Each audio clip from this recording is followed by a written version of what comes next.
បន្ទាប់ពីថ្ងៃដែលបានជួបគ្នាដោយចៃដន្យនិងបានអង្គុយជជែកគ្នាយ៉ាងស្និទ្ធស្នាលនៅក្នុងហាងកាហ្វេរួចមកខ្សែជីវិតរបស់កំឡោះក្រមុំទាំងពីរក៏ចាប់ផ្ដើមចងក្រងជាសាច់រឿងថ្មីមួយនៅលើទឹកដីកូរ៉េពួកគេបានផ្លាស់ប្ដូរលេខទូរស័ព្ទនិងគណនីបណ្ដាញសង្គមជាមួយគ្នាដែលវាបានក្លាយជាស្ពានចម្លងបេះដូងរវាងអ្នកទាំងពីររាត្រីកាលដែលធ្លាប់តែស្ងាត់ជ្រងំនិងឯកោសម្រាប់ភត្រាពេលនេះត្រូវបានជំនួសមកវិញដោយសំឡេងសារលោតទីងទឹងពីទូរស័ព្ទដៃដែលជាសំឡេងដ៏មានអត្ថន័យបំផុតសម្រាប់គេទោះបីជារាងកាយនឿយហត់នឹងការងាររោងចក្រពេញមួយថ្ងៃយ៉ាងណាក្តីក៏ម្រាមដៃរបស់គេនៅតែព្យាយាមវាអក្សរឆ្លើយឆ្លងសារជាមួយនឹងលក្ខេណាអមដោយស្នាមញញឹមបិទមាត់មិនចិត្តរហូតដល់យប់ជ្រៅការសួរសុខទុក្ខធម្មតាដូចជាអូនញ៉ាំបាយហើយឬនៅឬថ្ងៃនេះធ្វើការហត់ទេវាបានក្លាយជាកម្លាំងចិត្តប្រចាំថ្ងៃដែលពួកគេទាំងពីរនាក់មិនអាចខ្វះបានទំនាក់ទំនងរបស់អ្នកទាំងពីរកាន់តែស្អិតល្មួតពីមួយថ្ងៃទៅមួយថ្ងៃពីមួយសប្តាហ៍ទៅមួយសប្តាហ៍នៅថ្ងៃចុងសប្តាហ៍ដែលជាថ្ងៃឈប់សម្រាកពីការងារបានคล้ายជាពេលវេលាដែលភត្រាទន្ទឹងរង់ចាំដោយក្តីអន្ទះសារបំផុតជារៀងរាល់ព្រឹកថ្ងៃអាទិត្យភត្រាតែងតែរៀបចំខ្លួនយ៉ាងសង្ហាស្លៀកពាក់ស្អាតបាតនិងបាញ់ទឹកអប់ក្រអូបប្រហើររួចធ្វើដំណើរតាមរថភ្លើងក្រោមដីឆ្ពោះទៅចាំទទួលលក្ខេណានៅខាងមុខរោងចក្រវាយនភ័ណ្ឌដែលនាងធ្វើការរាល់ពេលដែលបានឃើញរាងតូចច្រឡឹងរបស់លក្ខេណាដើរចេញមកក្នុងសម្លៀកបំពាក់រដូវរងាដ៏គួរឲ្យស្រឡាញ់ជាមួយនឹងស្នាមញញឹមដ៏ស្រស់បំព្រងបេះដូងរបស់ភត្រាតែងតែលូតខុសចង្វាក់ជានិច្ចនាងប្រៀបបាននឹងរស្មីនៃព្រះទនគរដែលមកកម្ដៅបេះដូងដ៏ត្រជាក់របស់គេនៅលើផ្ទៃផែនពោធិ៍ធានាដែនដីឆ្ងាយទីកំណើតនេះភត្រាតែងតែនាំនាងទៅដើរកម្សាន្តតាមទីតាំងល្បីៗញ៉ាំអាហារឆ្ងាញ់និងមើលថែនាងយ៉ាងកក់ក្ដៅជាទីបំផុតនៅល្ងាចមួយខណៈដែលអ្នកទាំងពីរកំពុងតែដើរកម្សាន្តនៅតំបន់មយងដងដែលជាទីប្រជុំជនដ៏អ៊ូអរខ្យល់ត្រជាក់នៃដើមរដូវផ្ការីកបានបក់មកយ៉ាងខ្លាំងលក្ខេណាយកដៃទាំងពីរមកអង្អែលដៃរបស់ខ្លួនឯងតិចព្រោះតែភាពរងាញ័រញាក់គ្រាន់តែសង្កេតឃើញអាការៈបែបនេះភ្លាមភត្រាមិនបាននៅរេរងយូរឡើយគេបានដោះអាវធំរបស់ខ្លួនរួចយកទៅដណ្ដប់ពីលើស្មារបស់នាងយ៉ាងថ្នមលក្ខេណាងើបមុខសម្លឹងមើលគេដោយក្តីភ្ញាក់ផ្អើល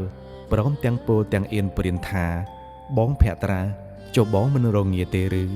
យប់នេះខ្យល់ត្រជាក់ខ្លាំងណាស់ណាភត្រាញញឹមយ៉ាងកក់ក្ដៅរួចតបវិញដោយសំឡេងស្រទន់ថាសម្រាប់បងភាពត្រជាក់ប៉ុណ្ណេះមិនជាអ្វីនោះឡើយសំខាន់គឺអូនកុំឲ្យតែរងាខ្លាចអូនផ្ដាសាយនឹងណាតោះយើងទៅរកញ៉ាំអូដេងក្ដៅនៅខាងមុខនោះគ្រាន់បានកំដៅសាច់បន្តិចទង្វើយកចិត្តទុកដាក់សមជាសុភាពបុរសបានធ្វើឲ្យបេះដូងរបស់លក្ខេណាទទួលបាននូវភាពកក់ក្ដៅយ៉ាងខ្លាំងនាងលួចញញឹមនិងបណ្ដោយឲ្យគេដើរទន្ទឹមជួនកាលស្មាក៏បានប៉ះគ្នាបង្កើតបានជាចរន្តស្នេហ៍រត់កាត់បេះដូងទាំងពីរដោយមិនដឹងខ្លួនក្រោយពីញ៉ាំអាហារតាមដងផ្លូវយ៉ាងឆ្ងាញ់ពួកគេបានបន្តដំណើរទៅអង្គុយលេងនៅក្បែរមាត់ទន្លេហានគយគុនភ្លើងពណ៌នៃទីក្រុងសេអ៊ូល ដែលចាំងជះលើផ្ទៃទឹកទីនេះជាកន្លែងដែលពួកគេតែងតែបើកកកាយរឿងរ៉ាវក្នុងចិត្តប្រាប់គ្នាទៅវិញទៅមកលក្ខណៈបានរៀបរាប់ពីការនឹករលឹកដល់ចំការនៅឯស្រុកស្អាងនឹកដល់ម្ហូបដែលម្ដាយធ្លាប់ធ្វើឲ្យញ៉ាំជួនកាលនិយាយបណ្ដើរទឹកភ្នែកនាងក៏ស្រក់មកបណ្ដើរដោយក្តីនឹករលឹកដល់ផ្ទះនិងការតស៊ូដ៏កំសត់កំរនៅទីនេះភក្ត្រាបានត្រឹមតែអង្គុយស្ដាប់ដោយក្តីអាណិត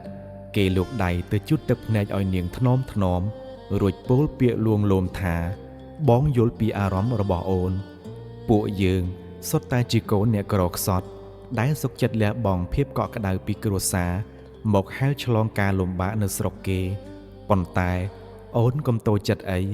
ទោះបីជានៅទីនេះអូនគ្មានឪពុកម្ដាយនៅក្បែរតែអូននៅមានបងនឹងធ្វើជាបងឯកជាបងប្រុសជាមិត្តភក្តិនិងជាគ្រួសាររបស់អូននៅលើទឹកដីនេះបងនឹងមិនបណ្ដោយឲ្យអូនឯកោនោះឡើយពាក្យសម្ដីចេញពីក្រអៅបេះដូងនេះបានធ្វើឲ្យលក្ខិណារំភើបរហូតទប់ទឹកភ្នែកមិនជាប់នាងផ្អែកក្បាលទៅលើស្មារបស់ភក្ត្រាដោយសេចក្តីទុកចិត្តបំផុតភក្ត្រាក៏បានបណ្ដោយឲ្យនាងផ្អែកក្បាលលើស្មាឯកែវភ្នែកសម្លឹងមើលទៅផ្ទៃទន្លេក្នុងចិត្តបដិញ្ញាថានឹងមើលថែនារីម្នាក់នេះឲ្យបានល្អបំផុត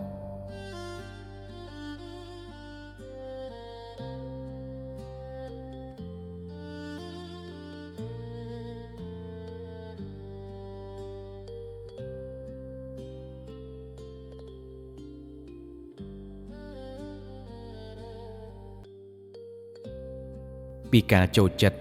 និងរាប់អានក្នុងនាមជាជនជាតិខ្មែរតែមួយបានប្រែក្លាយទៅជាការបារម្ភចំពោះគ្នាទៅវិញទៅមកម៉ោងទំនេរពីការងារពួកគេតែងតែខលរកគ្នាពេលខ្លះគ្រាន់តែការបើកកាមេរ៉ាវីដេអូខលទុកចោលមើលមុខគ្នាធ្វើការងារផ្ទះរៀងៗខ្លួនក៏បង្កើតបានជាក្តីសុខរៀបរាប់មិនអស់នោះដែរមានសប្តាហ៍មួយជារដូវធ្លាក់ព្រិលខ្លាំងលក្ខិណាបានធ្លាក់ខ្លួនឈឺដោយសារផ្ដាសាយធំចាប់គ្រុនក្តៅមិនអាចទៅធ្វើការបានឡើយគ្រាន់តែដឹងដំណឹងនេះភ្លាមភក្ត្រាដែលទើបតែចេញពីធ្វើការហត់នឿយសឹងតែដាច់ខ្យល់ទៅហើយនោះគេមិនបានចូលទៅសម្រាកឡើយតែបែរជាប្រញាប់ជិះរថភ្លើងដើម្បីទៅរកទិញថ្នាំពេទ្យនិងទិញស៊ុបមាន់យិនសិនក្តៅយកទៅព្យួរទុកនៅមុខទ្វារបន្ទប់របស់នាងដោយសារតែច្បាប់ស្នាក់នៅរដ្ឋបិទគេមិនហ៊ានចូលទៅរំខានខាងក្នុងនោះឡើយតែបានខលប្រាប់ឲ្យនាងចេញមកយកនៅពេលដែលលក្ខិណាបើកទ្វារចេញមកឃើញថ្នាំនិងស៊ុបនៅមុខបន្ទប់ព្រមទាំងឃើញភក្ត្រាកំពុងអង្គុយផ្អែកជញ្ជាំងនៅក្បែរជណ្ដើរទាំងសភាពងងុយងោកដើម្បីរងចាំមើលថានាងបានមកយកអាហារទៅហូបហើយឬនៅនោះទឹកភ្នែករបស់នាងក៏បានហូរស្រក់មកជាថ្មីនាងរំភើបស្ទើរនិយាយមិនចេញចំពោះទង្វើដ៏ស្មោះត្រង់របស់បុរសម្នាក់នេះ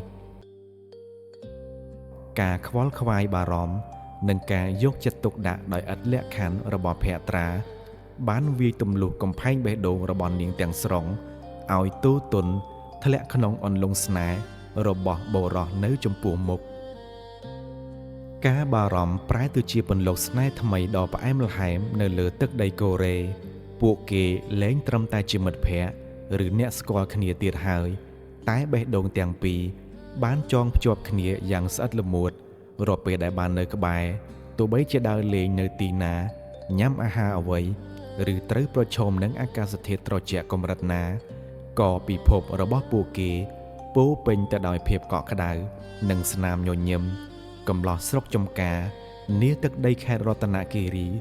និងក្រមុំអ្នកចំការខេត្តកណ្ដាលដែលព្រំលិខិតបានគូសវាសឲ្យមកជួបគ្នានៅឯនីសមុទ្របានសន្យាក្នុងចិត្តស្ងាត់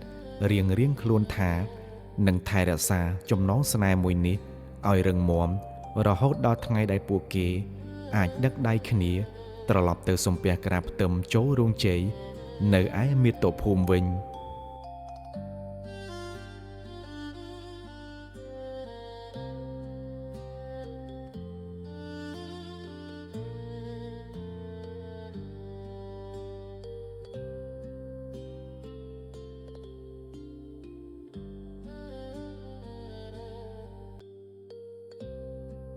นโลกสนายได้บ้านโดเจนปีเพียบไอ้กาเหลือตึกใดโกเรคังทบง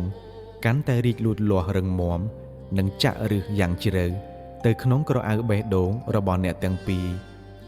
แผะตราหนึ่งเละไขนาบ้านคลายจีกูสองสาได้สรลันโยเจ็ด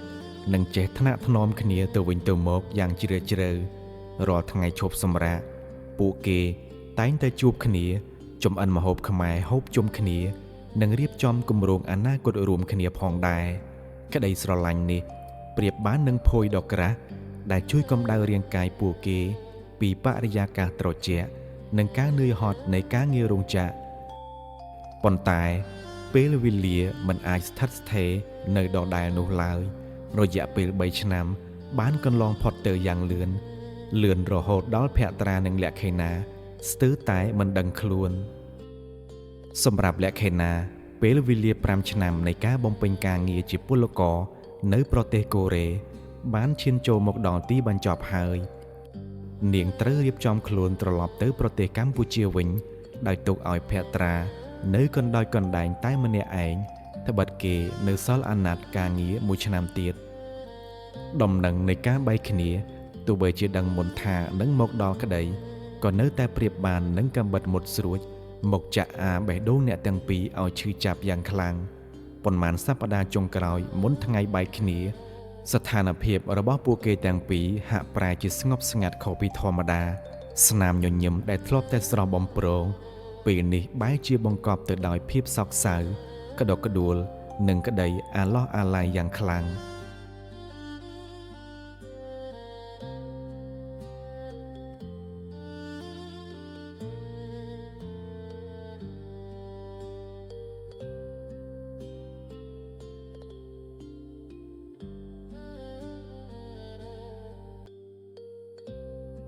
ไงได้แหลกไขนาไตรทวดำนาตลอดตื้อมิตุภูมิก็บานเชียนโจมกดอลอากาศเทียนเนื้อที่กรองเซอูลเนียปรักนูมีนสเพียบอาบอัวเขาธรรมดาเตยเมจสระอับปอพบขมายออนไลน์รสัตยืดหาโดเจโยลในร้อยตกสาวระเวียงกูสไนมวยกูนีในไอโปรเลียนยนหออันตราจิตอันชนได้ตั้งแต่อูอโดยเนดอมนาเจนโจลไงนี้ใบเจียมือเตยเปิดกันดอยกันแดงเจตีบอมพอดสำหรับเบดงระบอบแพตราหนึ่งแหลกเขนา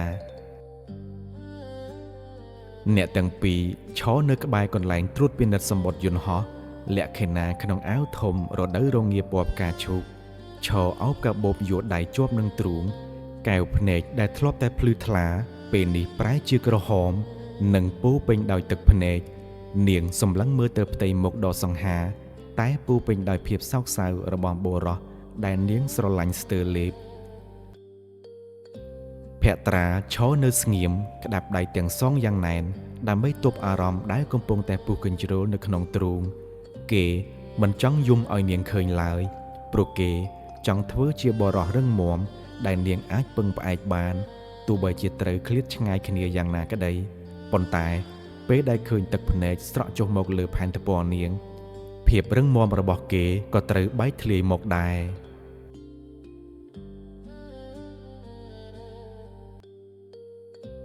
เกบ่จุมเห็นโจตัวเจ็ดรวดลูกใดตังปีตึกกระสอบบ้านใดระบอแหลกนาถนอมรวดยกเมดใดจูดำเนาะตึกพเนจได้กุมปงรมีทะเลโดยกระไดธนถนอมแผะตราสับดาวสำเลงอู้ดำกอถาโอนกลมยมไอตึกพเนจโอนทว่าอ้อยแบดงบ้องชื่อจับหนาดังเตแหลกนาสตูเตอเอาจงแก่แผะตรายังแนนพอับหมกหนึ่งด้ามตรุงดอกก็กระไดระบอกเกยุ้มสักสูลดอยมันควอลปีกรสไซพเนจมนุษย์มณีในจมวิญลายและเขนายุ้มเรียบรอบเตียงการชื่อจับทาบองแผะตราโอนมันจังเตอเตโอนมันจังตกอ่อยบองเนอไอเก่าเนอตีนี้มันเนี่ยไอลายบาขมีนโอนตาเนี่ยนาหนึ่งมือไทยบองเปชื่อเนี่ยนาหนึ่งสดับบองรูปีก้าเนยฮอตโอนคลายการนึกรลักทั่วเอาเยืองปลายปลัวแผะตราเอาเนียงวิญญาณสัตละมุดเกยกจงกาเตก้อยเลือสอดดอกต้นโรลุงระบอนเนียงรวดบัดพเนจสรบยกขลันดอกกระโอบได้เกทลบสรองสรบตึกพเนจโกนโปรได้คอมตบกอบานสระจมกเลือดสดใสสอระบอนเนียงแผ ភក្ត្រាខ្សឹបប្រាប់នាងយ៉ាងច្បាស់ថាក្មេងល្ងងចម្ងាយផ្លូវរាប់ពាន់យោជន៍មិនអាចកាត់ផ្ដាច់បេះដូងបងពីអូនបានឡើយអូនត្រូវចាំណាមួយឆ្នាំនេះគឺជាការសាកល្បងចិត្តរបស់យើងទាំងពីរអូនត្រឡប់ទៅមុនចុះទៅជួបជុំគ្រួសាររបស់អូននៅស្រុកខ្មែរចុះណាសន្យានឹងបងថាទៅដល់ស្រុកខ្មែរត្រូវថែរក្សាសុខភាពឲ្យបានល្អកុំគិតច្រើនញ៉ាំបាយឲ្យបានទៀងទាត់ពេលហើយអូនត្រូវចាំបងណាអូនសម្លាញ់គេចាប់ស្មានាងទាំងពីរទាញចេញបន្តិចដើម្បីអាចសម្លឹងមើលភ្នែកនាងឲ្យចំ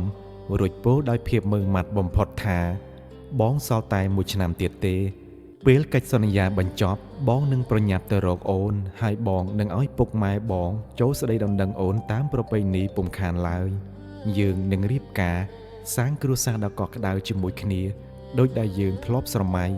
ជឿជាក់លើបងចុះណាពាក្យសន្យាដ៏មុតមមរបស់ភក្ត្រាបានផ្ដល់នូវកម្លាំងចិត្តនិងភាពកក់ក្ដៅយ៉ាងជ្រាលជ្រៅដល់លក្ខិណានាងងក់ក្បាលយល់ព្រមជូតទឹកភ្នែកចេញរួចញញឹមតបទាំងកែវភ្នែកនៅរលីងរលោងថាចាស់បងអូនជឿបងអូននឹងរងចាំបងតតែបងត្រឡប់មកវិញអូនស្រឡាញ់បងណាស់សំឡេងប្រកាសហៅអ្នកដំណើរជើងហោះហើរទៅកាន់ទីក្រុងភ្នំពេញបានបន្លឺឡើងជាលើកចុងក្រោយវិនាទីនៃការបែកគ្នាក៏បានមកដល់លក្ខិណាទាញវ៉ាលីរួចបោះជំហានថយក្រោយយឺតភ្នែកនៅតែសម្លឹងមើលមុខភក្ត្រាដោយអាល័យ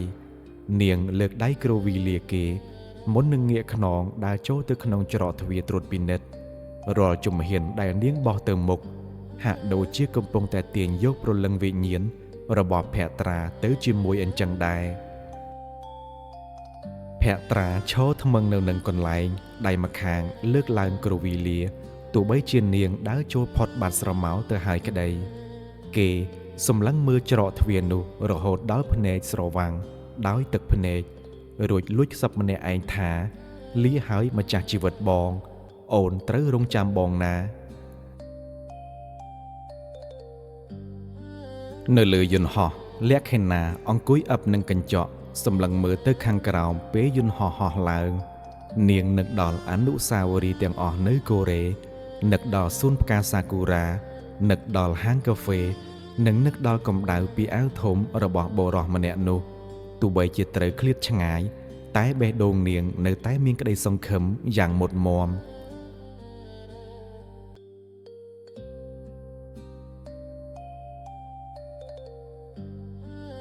ប៉ុន្មានម៉ោងក្រោយមក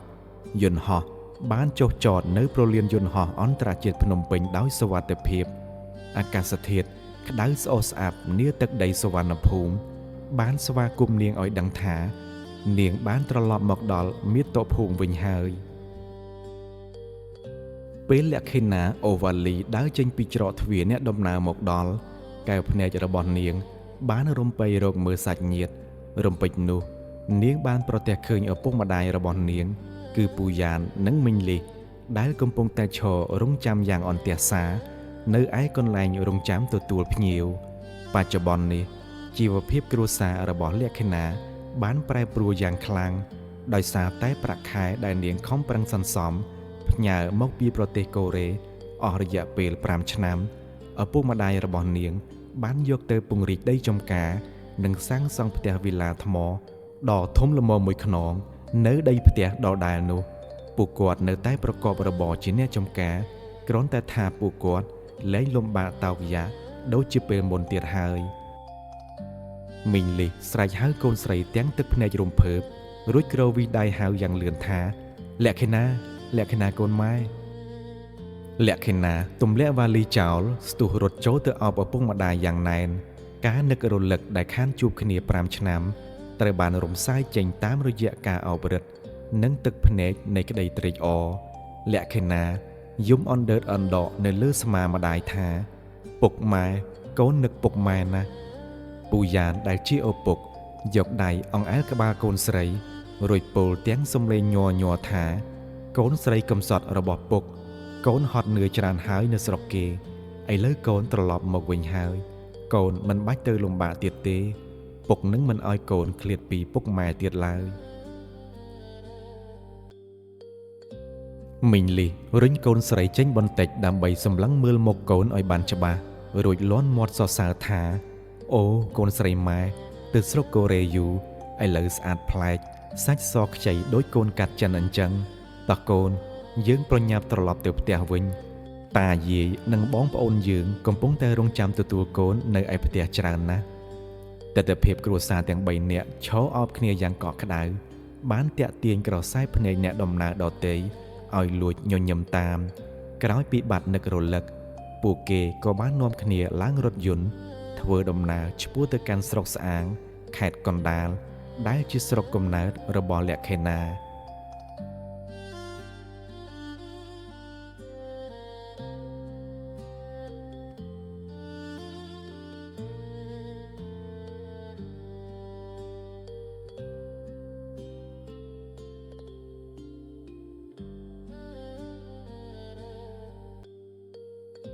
ពេលទៅដល់ផ្ទះលក្ខិណាស្ទើរតែមិនជឿនឹងភ្នែកខ្លួនឯងផ្ទះវីឡាថ្មដ៏ស្រស់ស្អាតដែលនាងធ្លាប់តែមើលតាមទូរស័ព្ទពេលនេះបានយល់យ៉ាងច្បាស់គឺស្ថិតនៅចំកណ្ដាលចំការដ៏ស្រស់ស្រាយដែលនេះគឺជាសមិទ្ធផលនៃញើសឈាមរបស់នាងដែលបានតស៊ូមិនរួញរាននោះសាច់ញាតិបងប្អូននិងតាយាយបានចេញមកទទួលនាងយ៉ាងកុះករនិងរៀបចំពិធីជប់លៀងតូចមួយដើម្បីស្វាគមន៍ការត្រឡប់របស់នាងមកវិញបរិយាកាសពោរពេញទៅដោយសម្លេងសើចក្អាកក្អាយនិងភាពរីករាយក្រៃលែងលក្ខិណាញញឹមបិទមាត់មិនជិតដែលបានឃើញគ្រួសារមានក្តីសុខនិងមានជីវភាពធូរធារខុសឆ្ងាយពីមុន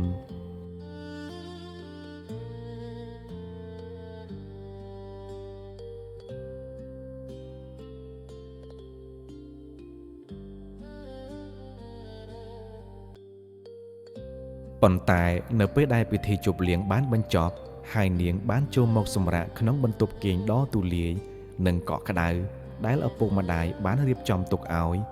ភាពស្ងប់ស្ងាត់ក៏បានទាញអារម្មណ៍នាងឲ្យត្រឡប់ទៅនឹករលឹកដល់មនុស្សម្នាក់នៅឯនីសមុទ្រនាងដើរទៅបើកបង្អួចសម្លឹងមើលទៅព្រះច័ន្ទនៅលើមេឃរួចដកដង្ហើមធំ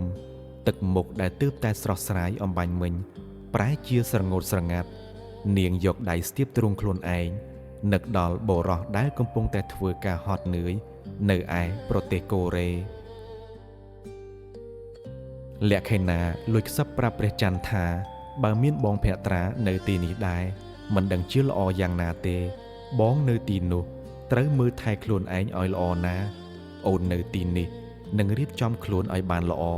ដើម្បីរងចាំថ្ងៃដែលបងត្រឡប់មកវិញអូននឹកបងណាស់បងភក្ត្រាយប់នោះលក្ខិណាគេងអោបទូរស័ព្ទរងចាំសារពីភក្ត្រាទាំងក្តីនឹករលឹកចំណែកឯនៅប្រទេសកូរ៉េភក្ត្រាកំពុងតែខិតខំធ្វើការទ្វេដងដើម្បីប្រមូលប្រាក់សន្សំឲ្យបានច្រើនត្រៀមសម្រាប់ថ្ងៃអនាគតដែលគេនឹងត្រឡប់ទៅស្រុកខ្មែរដើម្បីបំពេញពាក្យសន្យាចូលស្ដីដណ្ដឹងនារីដែលគេស្រឡាញ់ចម្ងាយរាប់ពាន់គីឡូម៉ែត្រមិនមែនជាឧបសគ្គសម្រាប់បេះដូងដ៏ស្មោះត្រង់ទាំងពីរដែលបានចងវិញភ្ជាប់គ្នានោះឡើយពេលវេលារអិលរំកិលទៅមុខការវិលត្រឡប់មកកាន់មាតុភូមិរបស់លក្ខិណាមិនត្រឹមតែនាំមកនូវភាពកក់ក្ដៅសម្រាប់គ្រួសារប៉ុណ្ណោះទេតែសម្រស់ដ៏ស្រស់សោភាសាច់សខ្ចីមុតរលោងអមដោយកិរិយាមាយាទស្រគត់ស្រគំរបស់នាងបានក្លាយជាទីចាប់អារម្មណ៍របស់អ្នកស្រុកភូមិជាពិសេសកំឡោះកូនអ្នកមានទ្រព្យស្ដុកស្ដំនៅក្នុងតំបន់នាងជានារីដែលបានផ្លាស់ប្ដូរទាំងចំណេះដឹងនិងសាច់ឈាមគួបផ្សំនឹងគ្រួសារមានជីវភាពធូរធារคล้ายជាម្ចាស់ចំការធំស្រាប់ផងនោះធ្វើឲ្យនាងប្រៀបបាននឹងផ្កាមាសកណ្ដាលសួនដែលភូមារាតែងតែចង់ហោះមកក្រេបជញ្ជក់មិនលួសថ្ងៃក្នុងចំណោមនោះមានកំឡោះម្នាក់ឈ្មោះវីរៈដែលត្រូវជាកូនប្រុសតែម្នាក់គត់របស់ថៅកែមេងជាឈ្មួញដ៏ធំនិងមានទ្រព្យសម្បត្តិហូរហៀប្រចាំស្រុកនោះវីរៈបានលួចចាប់ចិត្តប្រតិព័ទ្ធលើលក្ខិណាយ៉ាងខ្លាំងតាំងពីថ្ងៃដែលគេ បានឃើញនាងទៅធ្វើបុណ្យនៅវត្តជាមួយម្ដាយមកម្លេះ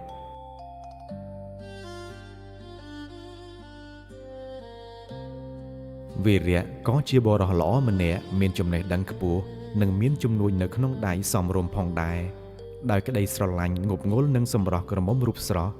គេបានទទូចអង្វរប៉ាម៉ាក់ឲ្យចូលស្ដីដណ្ដឹងនាងឲ្យខានតែបាន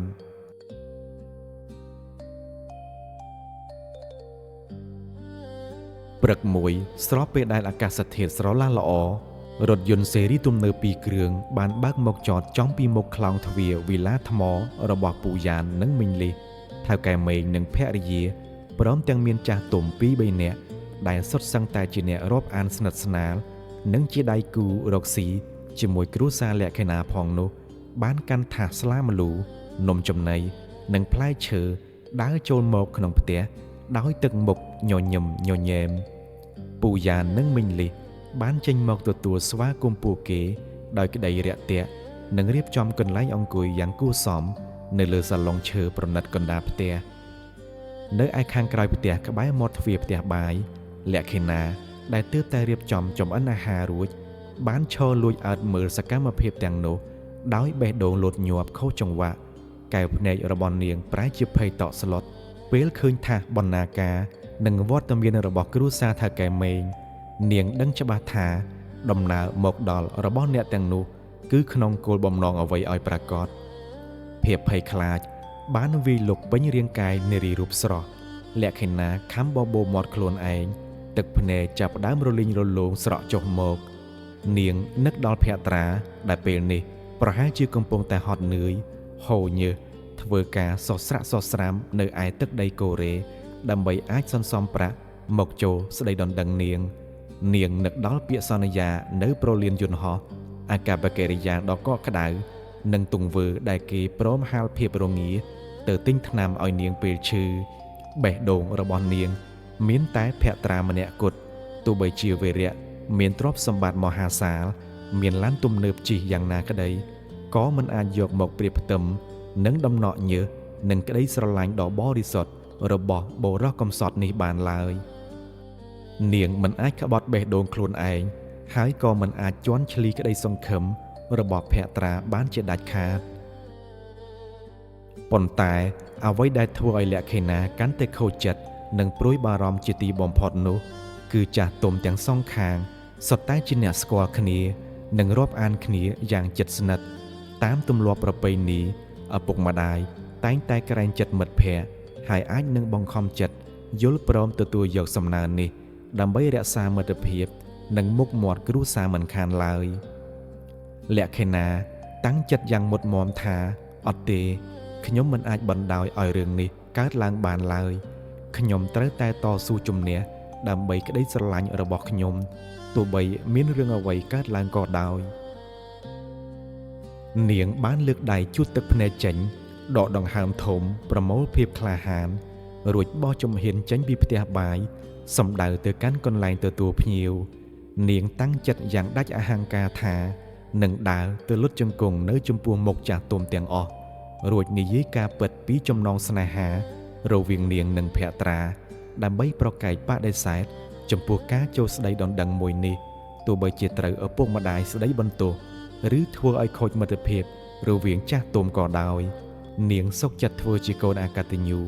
តែមិនព្រមធ្វើជាជនក្បត់សន្យាស្នេហ៍នោះឡើយត្បិតកន្លងមកនាងក៏បានបំពេញនៅកាតព្វកិច្ចជាកូនដ៏ល្អរបស់គ្រួសាររួចមកហើយដែរពេលដើរមកដល់ក្បែរវាំងននលក្ខិណាបានឈប់ងក់ត្រចៀកប្រឹងផ្ទៀងស្ដាប់សិនថៅកែមេងកំពុងតែនិយាយដោយសំឡេងរីករាយក្អាកក្អាយថាអាសំឡាញ់ថ្ងៃនេះខ្ញុំនិងប្រពន្ធមិនបានមកទីនេះត្រឹមតែលេងសួរសុខទុក្ខធម្មតាទេគឺពួកយើងនាំយកថាសស្លាម្លូនេះដើម្បីចងស្ពានមានមេត្រីសុំក្មួយលក្ខិណាទៅធ្វើជាកូនប្រសារផ្សំផ្គុំជាមួយវីរៈកូនប្រុសរបស់គ្នាគ្រួសារយើងទាំងពីរក៏ស្គាល់ចិត្តថ្លើមគ្នាយូរហើយដែរហើយកូនរបស់គ្នា